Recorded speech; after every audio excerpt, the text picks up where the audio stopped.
정관용의 시사본부. 여러분 안녕하십니까? 정관용입니다. 다른 나라 대통령 선거이긴 해도 미국은 우리나라와 정치, 경제, 안보 등으로 밀접한 관련이 있다 보니 그 결과에 따라 우리에게 미치는 영향도 매우 크죠. 자, 미국 민주당 대선 후보로 해리스 부통령이 확정됐어요. 해리스 부통령의 대선 후보 수락 연설을 지켜본 시청자의 수가 2,620만 명으로 공화당 트럼프 후보의 수락 연설 때보다 약 3% 정도 더 많았다고 합니다.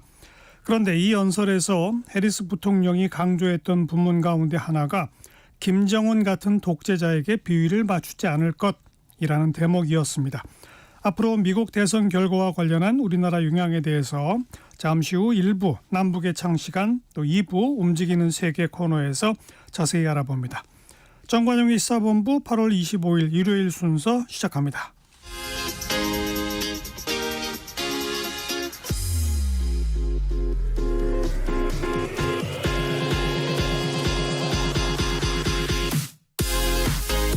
대한민국 시사의 중심 토요일, 일요일 낮 12시 10분 KBS 1라디오 정관용의 시사본부. 한 주간 주요 뉴스 생생한 음성 자료와 함께 정리해드리는 곽지연의 주간 뉴스 브리핑입니다. 곽지연 리포터 어서 오세요. 네, 안녕하세요. 이재명 대표 코로나19 걸려서 자가격리 들어갔죠. 그래서 네. 오는 25일 열릴 예정이었던 여야 대표 회담이 연기가 됐어요. 네, 그렇습니다. 지난 18일 민주당 이재명 대표가 회담을 하자고 제안을 했고 국민의힘 한동훈 대표가 바로 답을 내놓으면서 불과 하루 만에 회담 날짜 결정이 됐습니다. 그러니까 예정대로라면은 오늘 국회에서 만나기로 했는데 앞서 말씀하신 것처럼 이재명 대표가 목요일 아침에 코로나19 양성 판정을 받아서 회담 연기됐습니다. 이 회담 의제는 확정되지는 않았지만은 한 대표가 제안한 제3자 추천 해병대원 특검법을 놓고 기싸움을 이어갔습니다. 자세한 소식은 지난 22일 목요일 KBS 9시 뉴스로 들어보겠습니다. 더불어민주당 이재명 대표가 코로나19 양성 판정을 받았습니다. 방역 지침에 따라 증상이 호전된 뒤 24시간까지 자가격리하기로 했는데 이에 따라 오는 25일 국민의힘 한동훈 대표와의 회담은 연기됐습니다. 이 대표의 재판 일정도 변경됐습니다. 공직선거법 위반 사건 공판이 미뤄지면서 다음 달 6일 결심 공판과 10월 초로 예상되던 선고 공판이 차례로 늦춰질 걸로 보입니다. 다음 달 30일 결심 공판이 예정된 위증교사 사건 재판 역시 수년될 수 있습니다. 국민의힘 한동훈 대표는 이 대표의 쾌유를 바라면서도 대표회담 의제에 대해서는 민주당 측을 압박했습니다. 금융투자 소득세와 관련해 적어도 내년부터 시행되진 않도록 합의하자고 했습니다. 본인들도 굉장히 어려움에 빠진 건데요. 이렇게 자본시장 전체에 굉장한 충격을 주는 국민의힘 한동훈 대표입니다. 정책적 자신감이 없다면 재고해야 맞는 겁니다. 양당 대표 비서실장이 실무회동을 한 차례 가진 가운데 민주당 측은 생중계 여부 등의 회담 형식보다 해병대원 특검법 같은 의제에 대해 집중하자는 입장입니다. 특검 법안을 발의를 하고 또 거기에 동의하는 의원들을 김우영 민주당 당대표 정무조정실장입니다. 그런 것 없이 회담의 형식적 의제부터 먼저 제기를 한 거예요. 여야는 실무회동을 이어가겠다고 했지만 국회 일정상 여야 대표회담은 다음 달 초순에나 가능할 거라는 전망이 나옵니다. KBS 뉴스 김보담입니다. 한미연합 군사훈련이죠. 을지 자유의 방패 연습이 시작됐어요. 네, 지난 19일부터 29일까지 이렇게 11일 동안 한미연합 군사훈련이 실시됩니다. 올해 훈련의 핵심은 이 세종정부청사 핵공격 대응입니다. 그러니까 이 세종청사가 이 북한의 핵미사일 공격을 받았을 때 바로 그때를 가정을 해서 공무원들이 지하 벙커로 대피한 뒤에 이 정부의 비상 업무를 지속할 수 있는지 점검하는 훈련입니다. 그러니까 한미연합훈련 중에 이렇게 정부청사가 북한의 핵 공격 상황을 가정을 해서 대응하는 훈련은 이번이 처음입니다. 윤석열 대통령은 을지 국무회의를 주재한 자리에서 가짜뉴스를 활용한 여론전 같은 이 북한의 회색 지대 도발에 주의를 당부했습니다. 지난 20일 화요일 KBS 9시 뉴스로 을지 자유의 방패 훈련 현장의 소리 들어보실 텐데요. 이 보도 내용 안에 52사단 박천웅 중령의 목소리입니다. 15,000명을 수용할 수 있는 대형 공연장 위로 폭발물 의심 물체를 실은 드론이 침투합니다.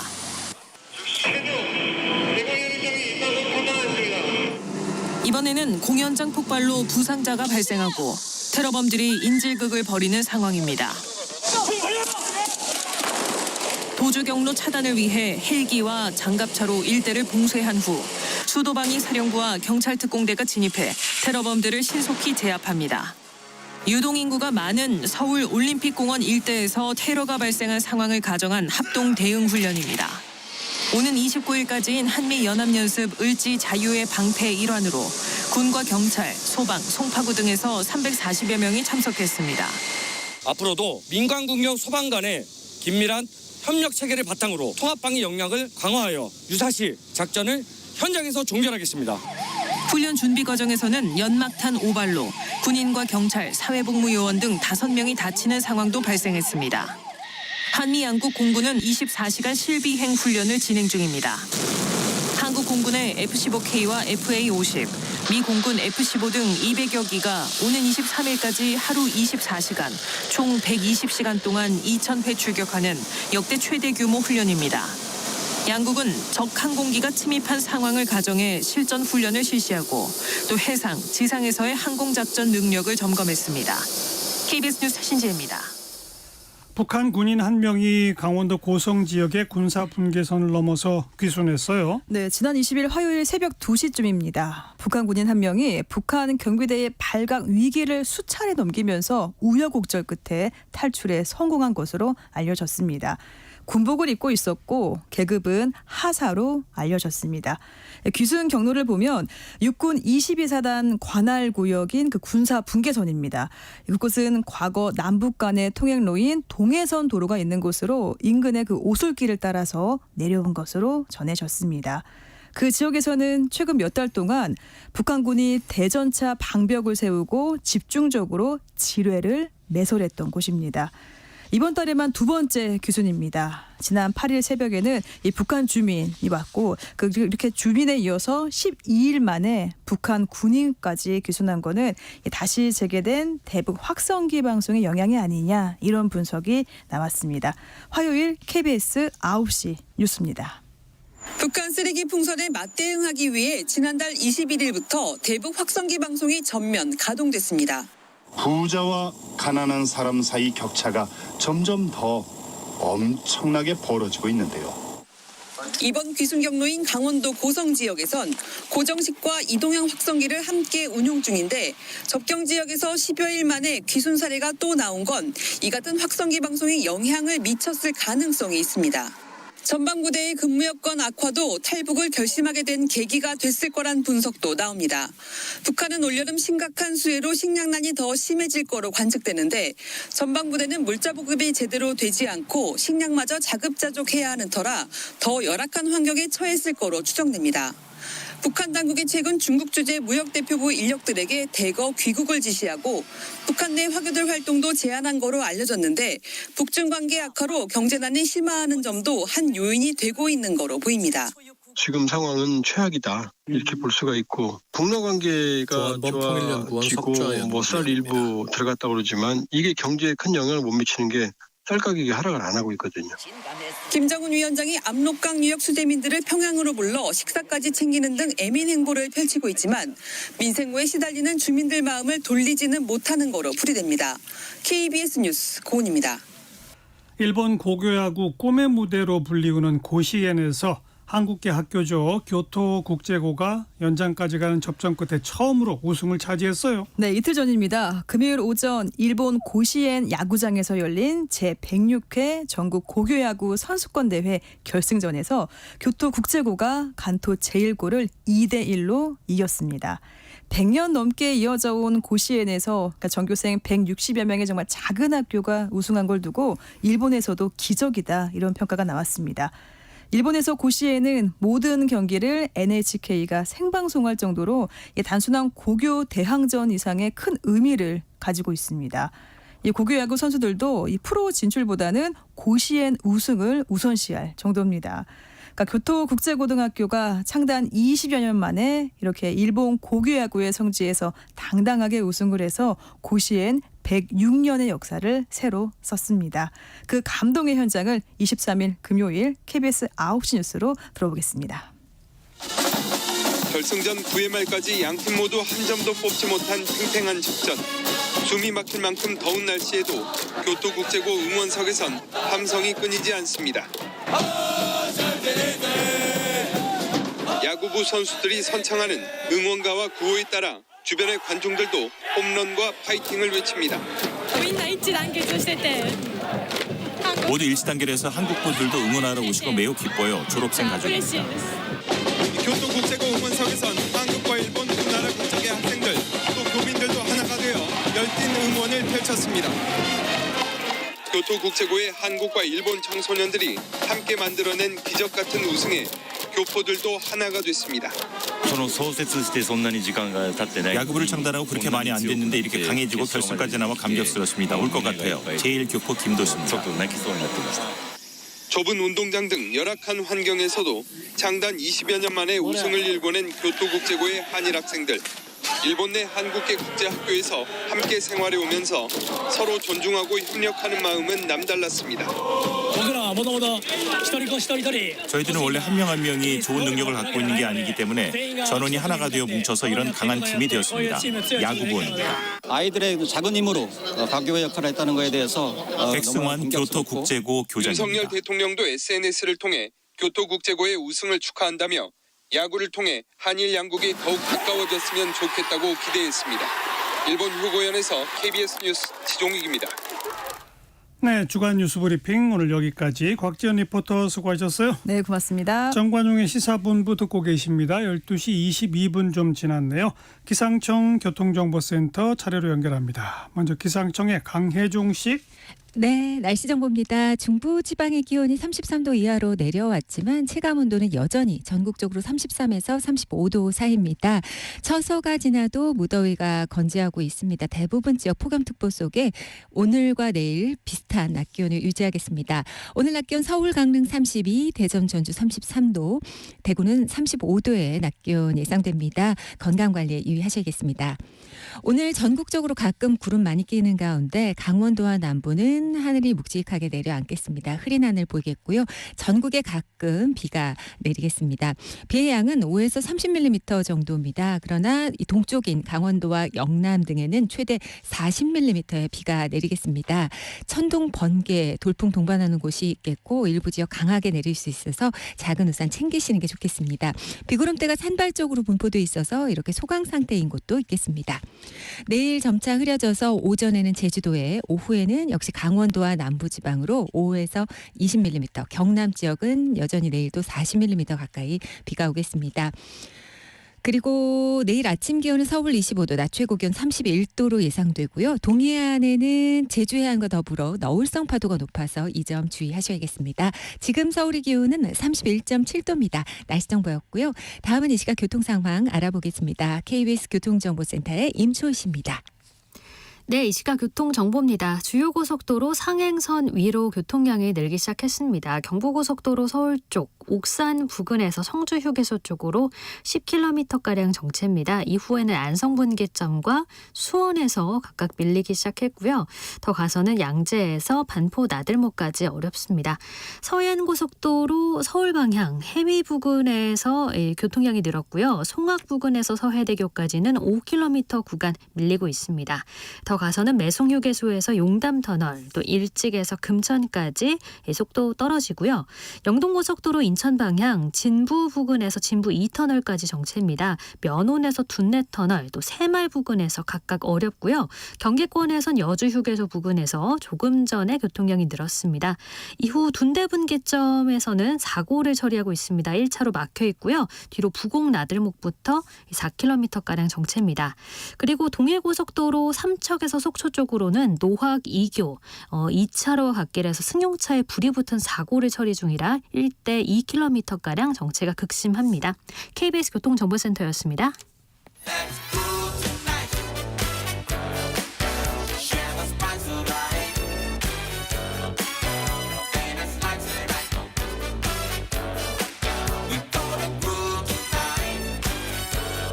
국민 MC 정관용. KBS 1라디오 정관용의 시사본부. 들어보면 달라요.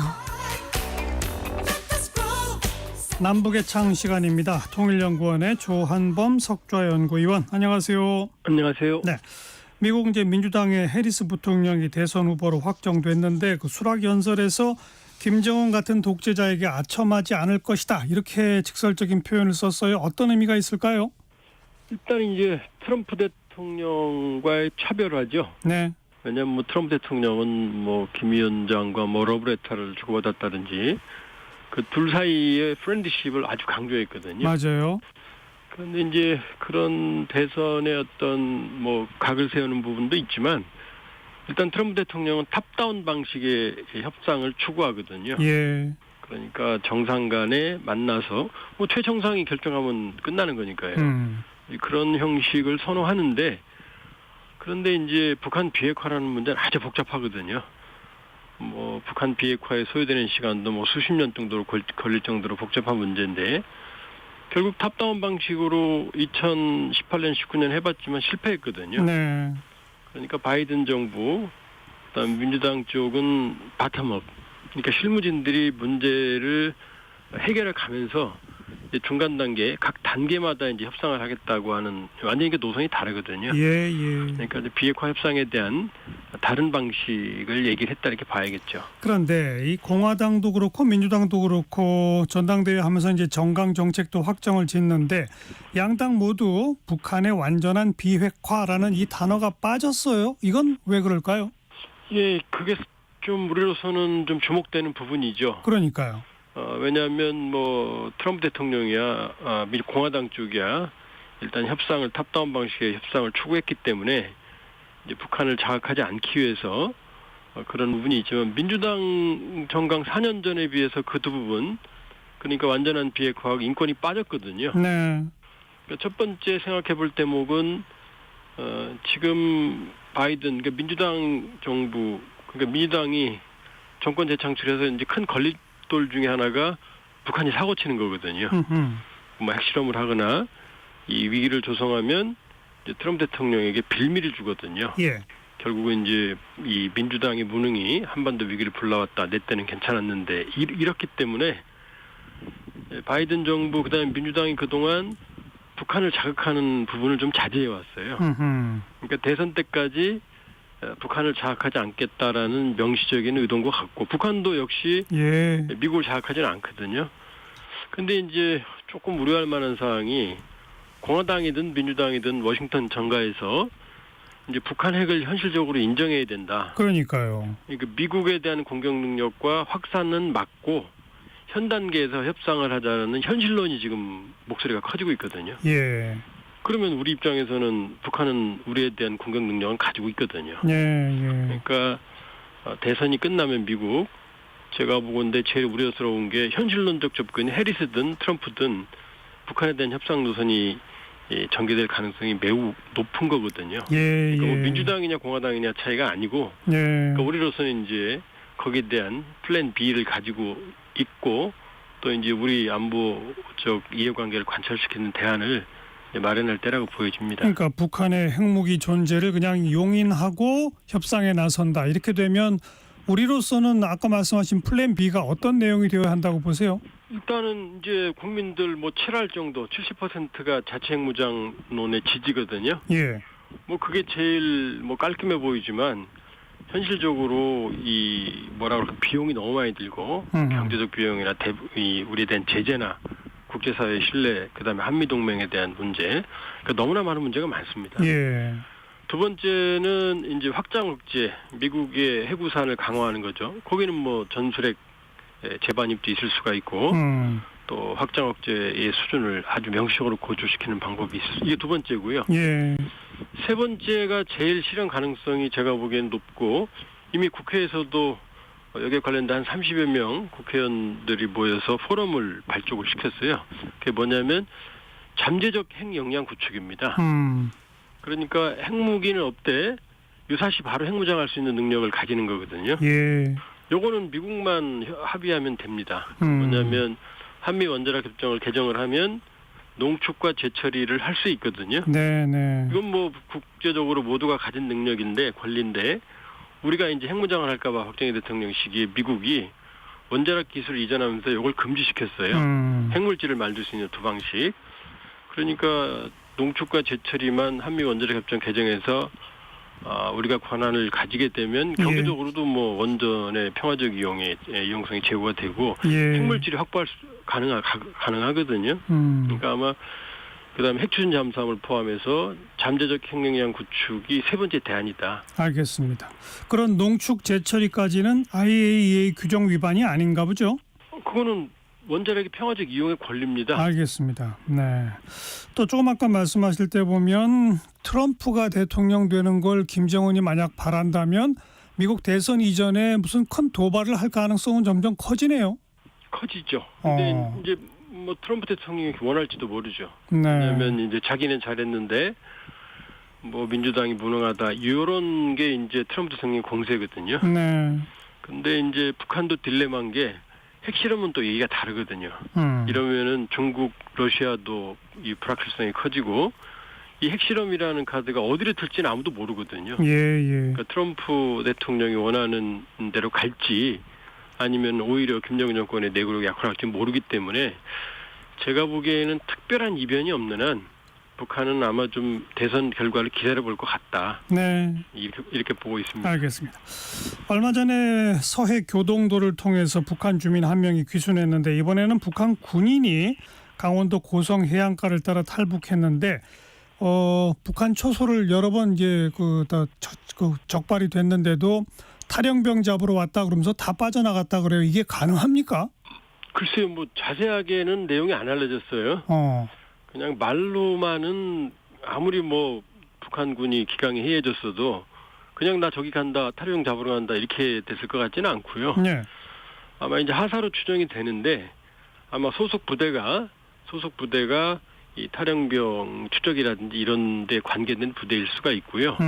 아마 관련된 뭐 증명서나 서류 같은 게 없다면 그냥 저렇게 몇 군데를 무사 통과하기는 어렵거든요. 그러니까 좀 아마 관련된 준비는 좀 했을 거다 이렇게 봐야죠. 네. 근데 뭐 불과 12일 만에 북한 감시망이 연달아 뚫린 건데 이건 최근에 이 경계 지역에서 북한이 군 인력을 굉장히 강하게 동원하고 있지 않습니까? 뭐 또 지뢰도 심고 또 방벽도 세우고 그러는데 바로 이런 것에 어떤 그 자충수가 됐다는 평가도 나오던데 그게 무슨 말이죠? 그러니까 확실히 기강은 좀 해이해진 것 같고 왜냐하면 지금 지난해 말 금년 초에 김 위원장이 남북을 전쟁 관계로 전환했기 때문에 전방은 지금 1호 전투태세로 돌입을 했어요. 인민군이. 비상체제로.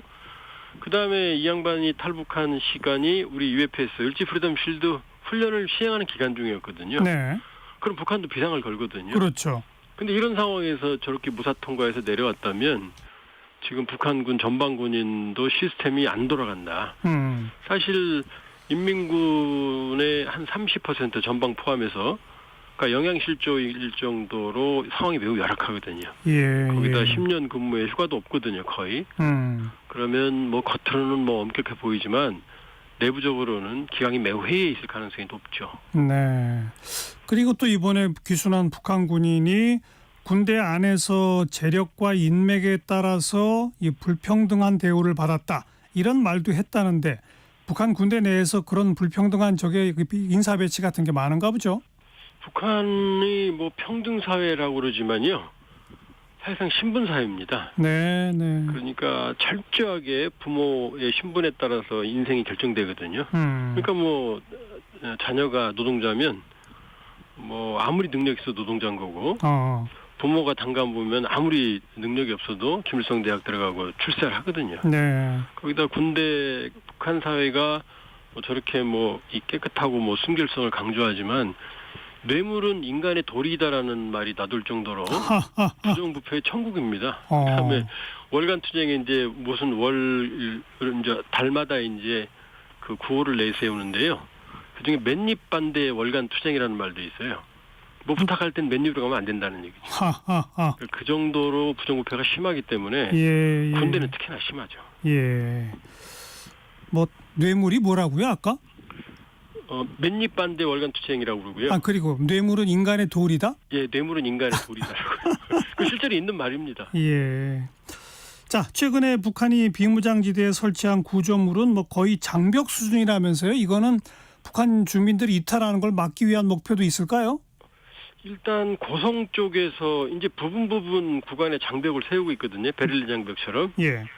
근데 고성 구간을 보니까 자연적으로 지형주물이 이제 장애물을 자연적으로 형성한 곳 빼고, 그다음에 이제 그 장벽을 세울 수 있는 곳은 모두 세워서 일종의 만리장성처럼 이렇게 이어가고 있다라는 그런 보도가 나오고 있거든요. 예. 인공위성. 예. 이렇게 보면 첫 번째는 이제 전쟁 준비, 전시 관계로 전환했으니까요.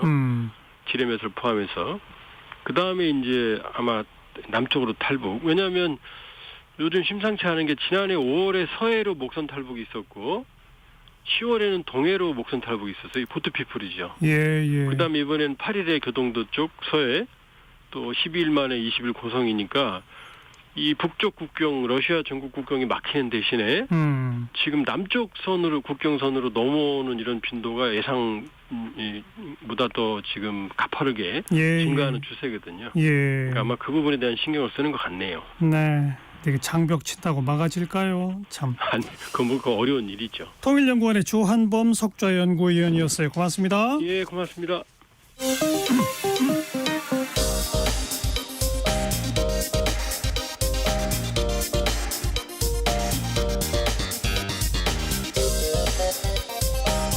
팩트체크 진짜 뉴스 정관용의 시사본부 KBS 1라디오 들어보면 압니다.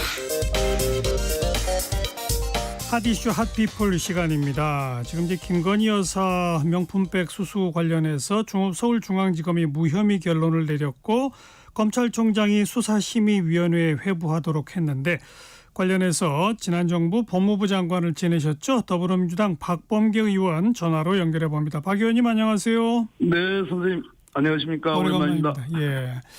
판사 출신이시고 법무장관 지내셨는데 이번에는 법사위가 아니라 국방위로 가셨네요. 예, 법사위를 워낙 오래 해서 좀 다른 상임위를 경험해 볼까 하는 생각으로 다른 상임위 모색하다가 국방위에 안착하게 됐습니다. 법사위를 워낙 오래 하셨어요? 예, 많이 했습니다. 네. 자, 방금 제가 얘기했습니다만 김건희 여사 건 서울중앙지검의 무혐의 결론부터 평가해 주시면. 그러게 최재형 목사와 단둘이 만난 거잖아요. 그 디올백을 줄 때. 이게 이제 일종의 대향범이라는 그런 이제 법률 용어를 쓰는데, 단둘이 있을 때 과연 그 녹음이라든지 뭐 CCTV라든지 이런 물증이 없을 때 어느 쪽 말을 믿을 것이냐라고 했을 때, 디올백이라는 그 고가의 물건을 받은 건 맞잖아요. 그거는 누구도 부정 못하잖아요. 김건희 여사도 부정 못한단 말이에요. 그거조차도 증거가 없으면은 김건희 여사 말에 무게가 실릴 수 있겠지만 그건 인정된다. 그러면 남는 게 이게 부정한 목적이냐, 즉 청탁이냐, 또 직무 관련성이 있느냐. 이거는 주는 사람 말을 믿는 것이 통상적인 법원의 그동안의 사례죠. 그런 측면에서 서울중앙지검의 무혐의 결정은 말 그대로 검사가 검찰청으로 김건희 여사 피의자를 소환한 게 아니라 검사들이 소환당해서 절차적 정의가 무너진 케이스잖아요. 그러니까 결과의 정의도 없는 셈이 되는 거죠. 그런데 그 청탁금지법에는 그 공직자의 배우자에 대한 처벌 규정이 아예 없다. 그래서 안 된다. 이 논리는요? 청탁금지법만 생각하고 골목을 이렇게 딱 좁혀가지고 우물 안에서 하늘만 보려고 하니까 다른 하늘이 안 보이잖아요. 이거는 얼마든지 형법상에 소위 말해서 알선수재라든지 또는 변호사법 위반 얼마든지 내용에 따라서는 의율할 수가 있는 그런 내용들입니다. 그래서 이원석 검찰총장은 서울지검장의 보고를 받고 나서 바로 그 알선수재죄나 변호사법 위반 여부까지를 포함해서 수사심의위원회에 붙이자 이렇게 했어요. 이건 어떻게 보세요? 고육지책이라고 생각합니다. 제가 이원석 검찰총장의 그 나름대로의 변화, 나름대로의 시도, 어떤 원칙을 지키려고 하는 것도 평가를 하지만 궁극적으로는 검찰이라는 조직을 지키기 위해서 이렇게 약간은 맞서는 듯한 느낌이 됐지만 결과적으로 중앙지검에 졌다.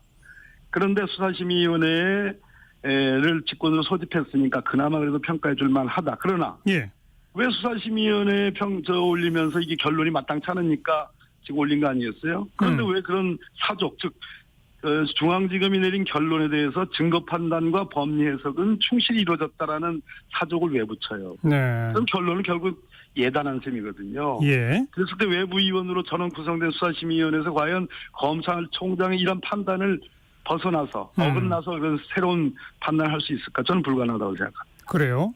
네. 근데 이 수사심의위원회는 뭐 꼭 법조인들뿐만이 아니라 뭐 언론인도 있고 다양한 그 인적 풀에서 무작위 추첨으로 뽑는다면서요?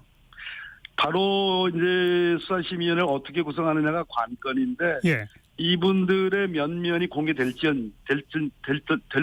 예. 그것이 저는 관건이라고 봅니다. 예. 그랬을 때 물론 검사들이 하는 결론하고는 달라질 수가 있어요. 예전에 이태원 참사 사건에 그랬지 않습니까? 서울경찰청장. 예. 그런데 과연 검찰총장이 잘 이루어진 결론이다 해놓고 수사심의에 올렸는데 과연 외부위원들이 어떤 분들이 들어가느냐 그것도 하나의 쟁점이라고 보겠습니다. 무작위 추첨이라는데 공개 안 해요? 공개된 몰라요. 뭐 한둘 이렇게 흘러나오는지 모르겠습니다만 쉽지 않을 겁니다. 그래요. 그리고 수사심의위원회는 그러면 이거 수사를 계속해라 내지는 기소해야 한다라는 의견 내기 어렵다고 지금 보시는 건데 만약 그런 결론을 내리면 검찰은 어떻게 할까요? 그거는 사안 자체가 검찰총장이 중앙지검이나 우리나라 제일 큰 검찰청이 내린 결론, 대상은 현직 대통령의 부인. 이런 사안이 워낙 엄중하기 때문에 지금 고육지책으로 수사심의에 올렸기 때문에 예. 수사심의위원회에서 이건 기소함이 마땅하다라는 결론을 내리면 네. 그러면 기소하지 않을 수가 없을 겁니다. 격렬한 반항이 어떤 저항이 있을 수는 있겠지만요. 그런데 일단은 그 수사심의위원회 결정은 권고일 뿐이지 강제력은 없다면서요? 맞습니다. 강제력은 없습니다만 그 이태원 참사 건에서도 그랬죠. 처음에 서울경찰청장에 대해서 무혐의 쪽으로 가다가 지금 수심위의 결론을 바꿔서 지금 기소를 했거든요. 예. 그래서 사안 자체가 워낙 큰 사안이기 때문에 예. 그거 수사심의위원회 외부 전문가들이 내린 결론을 검사들이 뒤집는다? 안 받는다? 예. 그거는 감내하기 어려운 저항에 직면하게 되죠. 네. 그러나 박 의원 보시기에는 수사심의위원회에서 그런 결정을 내리기 어려울 거다라고 보신다? 쉽지 않을 거라는 생각이 듭니다. 그러나 이제 일말의 기대를 갖고 지켜보자. 하고 있죠. 그럼 만약에 수사심의위원회가 뭐 이번 수사 잘 됐다라고 내버리면 그러면 이제 어떻게 해야 합니까? 그렇기 때문에 저희들이 말씀드리는 특검이라는 것이 여전히 유효한 마지막 정의의 안전판으로서 정의의 가는판으로서 특검이 기다리게 되는 것이죠. 예. 훨씬 더 특검을 해야 된다는 저희 당의 요구와 국민의 목소리가 힘이 실리게 된다고 저는 생각합니다. 그런데 그런 특검법을 또 통과시켜도 대통령은 거부권 행사하지 않을까요? 거부권 가장 가까운 분이고 가장 영향력 있는 분이니까 다른 것도 지금 21번째인가요? 예. 지금 거부권 행사했는데 거부권 행사하시겠죠. 그럼 어떻게 합니까? 제가 이제 과거에 박근혜 대통령 특검 때 그 당시 국정농단 청문회 때도 많이 썼던 말인데 우리 헌법상의 명시적인 규정은 없지만 헌법학자들이 다 인정하는 저항권이라는 게 있습니다. 예. 대통령이 계속 이런 식으로 심지어 당신의 아내의 혐의에 대해서 이렇게 거부권을 행사한다면 그건 누가 봐도 거부권의 남용이니까 예. 국민의 저항권에 직면한다고 생각합니다. 네. 국민의 저항만 점점 거세게 만들어낼 것이다. 일단 여기 거기까지 일단 말씀 듣고 전국 현안 등등에 대해서도 좀 여쭤볼 텐데 이제 박 의원께서도 이제 4선 의원 되시지 않았습니까? 네네. 그런데 지금 4선 의원이면 벌써 12년 넘게 국회의원 하고 계신데 예. 이번 국회 개원하고 지금 석 달 동안의 모습 어떻게 보세요? 참 어찌 보면 굉장히 소모적이고 너무 여야가 팽팽히 대치하고 그러지 않습니까? 네, 그렇습니다. 제일 참 여러 가지로 송구스러운 면이 안보와 민생이라는 문제. 민주주의 후퇴는 이미 윤석열 정권이 들어서면서 저는 뭐 찾아올 당연한 수순으로 봤고요. 그러나 민생의 문제는 너무나 심각한 문제고 특히 아까 뭐 제 출연하기 전에 나오셨던 그분 말씀도 좀 들었는데 네. 결국은 안보상의 문제, 대한민국의 평화의 한반도를 어떻게 할 거냐는 문제도 너무 심각한 문제인데 이것이 여기에 대해서 여야가 정쟁으로 치닫는 것에 대해서는 저는 굉장히 뭐 자괴감 같은 걸 느껴요. 그러나 결국 이 정쟁의 소용돌이를 푸는 것은 결국은 힘을 갖고 있는 대통령과 행정부가 국회를 어떻게 대하느냐. 예. 총선에서 졌을 때 직후에 바로 대통령께서 이재명 대표 전화해가지고 자주 만났고 예. 얘기를 듣겠다라고 하는 그 자세로만 돌아오면 예. 저는 실마리가 있다 이렇게 풀릴 수 있다 이렇게 보는 거예요. 그 이재명 대표 딱 한 번 만나고 뭐 총리도 사표 내고 다 그랬는데 총리도 아직 안 바꾸고 대통령은 왜 안 변할까요? 저는 소위 여론조사에서 마의 30% 혹은 25%, 마의 20%가 깨지는 걸 두려워하는 거 아닌가. 제가 이렇게 유심히 여러 채널들을 이렇게 많이 봤는데 유튜브까지 포함해서 예. 변하려고 그러니까 너무나 놀라운 총선 결과니까 이렇게 하면 큰일 나겠다라는 생각이 있었던 건 맞아요. 네. 그러나 그 뒤에 보면 역시 극우적인 목소리들을 대통령이 거부하지 못하는 면이 있다. 만약 그것까지도 그 지적까지 극우적인 목소리는 야당하고 쉽게 타협하지 말라는 건데 결국은 타협, 포용하는 정치가 되면 야당의 의견을 들어줘야 되는 거고 그렇게 되면 20%도 무너지는 거 아니냐. 콘크리트 같은 대통령의 지지를 하는 그분들의 어떤 지지를 잃을 수도 있다라는 그런 판단 아닌가. 그래서 그냥 내달리고 계시는 거 아닌가 하는 참으로 안타까운 그런 진단입니다. 그러면 20% 중후반 정도로 그냥 임기 말까지 계속 간다 이건가요? 지금 이제 또 실무적인 어떤 민생과 관련된 조금의 이런저런 정책들을 내놓고 또 연금 개혁을 거의 다 합의가 다 됐는데 틀었지 않습니까? 지난 몇 달 전에. 근데 그 몇 달 전도 아니죠. 한 2달 전 됐나요? 네. 또 연금 개혁을 지금 끄집어냈어요. 이렇게 하면 적어도 대통령을 콘크리트처럼 지지하는 30%는 모을 수 있는 거 아닌가. 네. 거기다 이제 더 걱정되는 것은 안보적인 여러 가지 위기, 평화에 대한 위기 같은 것이 또 여권 지지층도 결집하는 거 아닌가라는 그런 생각을 하는지도 모르겠습니다. 그런 느낌이 들어요. 야당 의원으로서. 그런 점이 걱정이 되는 거죠. 계속 대통령과 정부가 그런 쪽으로 가면 여야 관계 달라지기 어려운데 그나마 이제 한동훈 대표가 무슨 새로운 역할을 하느냐 마느냐를 지금 그 하나의 포인트로 보는 거 있지 않습니까? 뭔가 한동훈 대표가 새로운 역할을 할 수 있을까요? 또 지금 코로나 때문에 연기가 되긴 했지만 이재명 대표와의 여야 대표회담이 무슨 새로운 변화의 계기를 가져올 수 있을까요? 한동훈 대표가 무슨 결정권을 갖고 있습니까? 결정권이 없지 않습니까? 지금 윤석열 대통령을 정점으로 하는 여권이 있는데 윤석열 대통령이 인기가 없다는 것은 여권 지지자들도 아는 것이고 원희룡 장관 가지고 안 되고 나경원 전 원내대표 가지고는 안 된다고 하니까 한동훈 체제를 만들었으나 당을 전일적으로 지금 그렇게 지배한다고 보기는 어려운 거고요. 결정권이 역시 용산이 갖고 있는 건데 그러니까 생중계하자. 깊은 고뇌가 안 보여요. 하나라도 야당 대표하고 만나서 하나라도 합의해서 그걸 가지고 대통령을 설득해서 변화의 어떤 기제로 촉매제로 만들 생각을 안 하고 무슨 말장난 뽐내기 대잔치 하자는 거예요. 이 깊은 고뇌가 안 보인다는 겁니다. 그러니까 생중계 하자는 거는 그냥 그 기존 입장 그대로 말다툼만 하자는 거라고 읽힌다 이 말인가요? 생중계 열어놓으면 선생님 그게 온전한 말 그대로 제대로 된 정책의 말 그대로 진짜 이거 받아줘라 한번. 그럼 그것도 여건도 좋다. 국민의 민생을 위해서 우리가 한번 눈 질끈 감고 한번 타협하고 하나 정도라도 결론 내고 제3자 특검도 하나 2개 정도 민생 하나 제3자 특검 하나 정도 해서 대통령님께 여야가 대표가 공동으로 건의를 하면 대통령이 안 받을 수 없는 노릇인데 텔레비 생중계를 해버리면 어떻게 돼요? 그거는 말 그대로 파퓰리즘에 그대로 그냥 노출되는 것이고 말장난 밖에서는 안 된다고 봐요. 그러니까 제3자 추천 해병대원 특검법은 이제는 물 건너 갔다고 보십니까? 그럼 뭔가 아직 가능성이 있다고 보세요?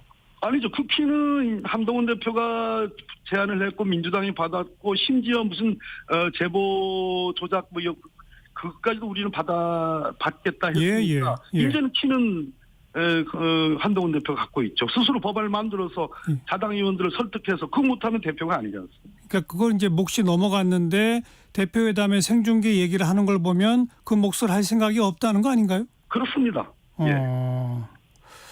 참 알겠고요. 우리 박범계 의원께서 최근에 이 발의하신 법 중에 아주 관심이 가는 게 소득세법을 바꿔야 한다. 그건 물가 연동 지수를 반영해서 바꿔야 한다라는 법을 발의하셨어요. 이거 어떤 내용입니까? 쉽게 말해서 공무원들도 월급쟁이들 이렇게 놓고 보면 그냥 명목소득으로만 지금 소득세 산정하는 거거든요. 예, 근데 예. 물가는 올랐어요. 그럼 실질소득은 감소했는데 예.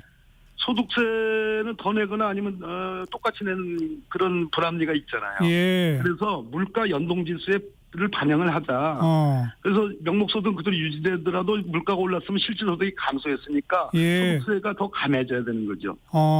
예, 그건 뭐 전 세계 OECD 국가의 거의 대부분의 미국, 영국 포함해서 거의 대부분의 나라가 시행하고 있습니다. 좀 말씀 들어고 보니까 그동안은 그냥 종합소득 액수 곱하기 세율 해서 그냥 무조건 세금이 맞습니다. 나왔는데 이제는 종합소득이 뭐 얼마다라고 치면 거기에 물가가 몇 % 올랐으면 그만큼 감해줘야 된다는 건가요? 그렇습니다. 이걸 예, 다른 월급쟁이면 봉이라는 말 예. 있었지 않습니까? 예.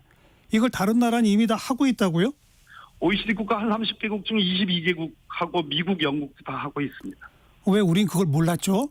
아니죠. 이거는 우리나라 세종당국 기재부가 너무나 어렵게 정말 말 안 들어줘요. 잘. 왜요? 왜일까요? 그 기재부의 그 일종의 그 고집스러운 논리가 있죠. 여러 가지. 예. 아니, 우선 그 주요 선진국들이 다 하고 있다는 사실조차 우리 국민들이 잘 몰랐다는 게 저는 좀 문제인 것 같고. 아무튼 이런 얘기들이 좀 민생 중심으로 국회에서 앞으로 계속 좀 그렇습니다. 논의가 돼야 되겠죠. 네네네. 선생님. 여기까지 말씀드릴게요. 고맙습니다. 네, 감사합니다. 네, 더불어민주당 박범계 의원 이야기 들어봤습니다. 1부 마치겠습니다. 송창식이 부르는 딩동댕 지난 여름 오래간만에 같이 듣고요. 1시에 다시 옵니다.